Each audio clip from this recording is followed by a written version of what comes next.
John, how are you feeling getting this run in the first team at the moment? It's amazing, obviously being young and getting this chance in such a big football club. It's still surreal for me, and obviously my family are really proud as well. Talk about getting stuck in at the deep end though last midweek. What was that like?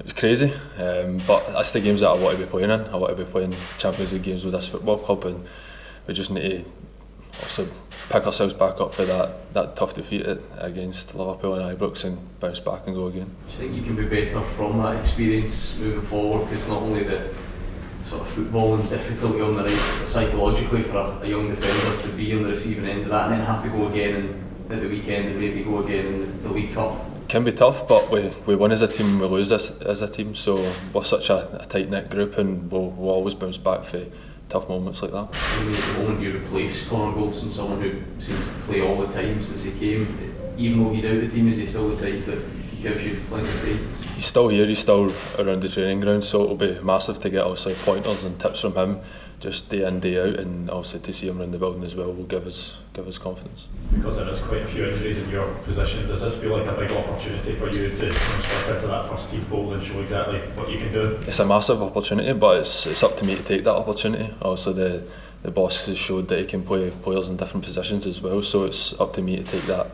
opportunity and grasp it with both hands. It's never nice to see teammates injured, but I suppose this is the type of opportunity you will have been waiting for. It is, and obviously I wish Connor a speedy recovery, and I'll keep his place warm for him.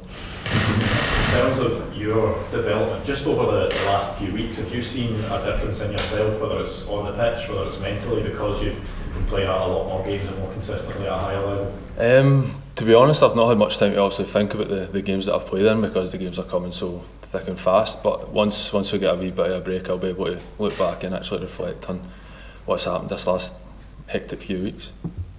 What's the manager been saying to you in terms of areas that he wants you to improve? He was just in here talking about you and how impressed he's been with your development, but what's he wanting you to work on to make you an even better player? Just everything really.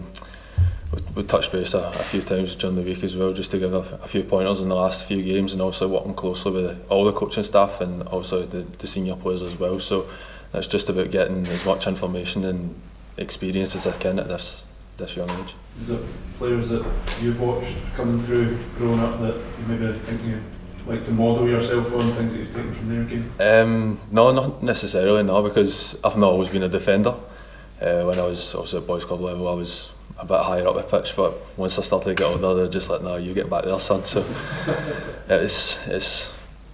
I don't really mind playing. I'll play anywhere if the manager needs me. Has that stood you in good stead though, having that experience playing further up the park has been a ball playing defender? It has.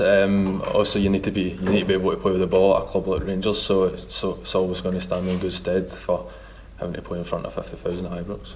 You spoke about Connor being helpful, what have you. Have you had a chance to speak to John Suter and Phil Hellander, who have got terribly long-term injuries and are going through a pretty tough time at the moment? Again, I wish them a speedy recovery and look to get them back on the pitch as quick as possible. But I've also not spoke to them as much as the likes of Connor and Tav as well. But it'll be good once they're back into training to see what they're like and touch base with them and get their side of things. So hard for John when he's just joined the club, isn't it? He's out right away.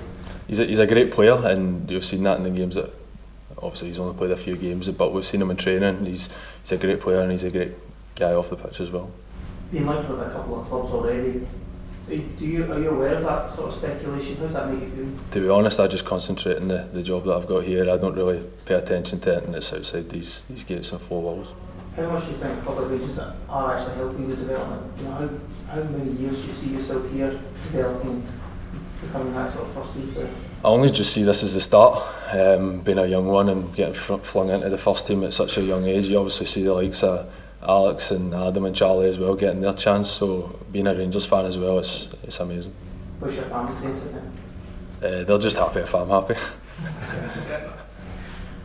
I was speaking to Stuart McKinstry after the game on Sunday. He seems to think that you should have seen red for the tackle. I know that he says he's a friend of yours, so he claims. I just want your view on it. Do you think that was perhaps harsh from Stuart? He's got to say that, didn't he? No, but I've known Stuart for a while now. Also been in the Scotland teams with him as well, and he's a good kid. But he's got his opinion, and I've got mine. another close friend of yours will be Ben Williamson, who's currently out on loan at Dundee. Is he giving you any insight? I'm sure he won't be backstabbing his own team, but is he perhaps giving you a few tips ahead of the match tomorrow? To be honest, I've not spoke to Ben in a long time. Obviously he left to go and loan to Dundee a wee while ago, and I've not seen him since. And how big a help has Ben Davies been for you? That's who you've been playing with the last 2 games. I know you spoke about the influence of Connor and some of the injured boys, but what's Ben been like with you? He's been amazing. You can see that he's got a lot of experience at a high level, and it's just trying to dig into each part of the game that he's learned from obviously different clubs as well, and try and adapt that into my game. Just a final one from you. What do you think your experience in the first team can show to players maybe on the fringes, or boys in the under 18s that are looking to move their way up, or the B team? What sort of inspiration do you think your journey can give to them? A lot, to be honest. I've came through the academy right the way through, from obviously the elite centre on a Sunday night, obviously coming all the way through. The boys and girls are doing that now, so it's just keep your head down, work hard, and anything's possible, really. Yeah, hi Leo. I believe you have a contract until the end of next season. Obviously you're kind of breaking through at the moment and making good impressions. A lot of people are quite keen to see you sign up for longer. Has there been any discussions about that as yet, and is that where you see it in the future at Everton? Again, I'd like to stay at Rangers for as long as possible, make my mark here, but again, that's up to the folks off the pitch. I've got representatives that will deal with that.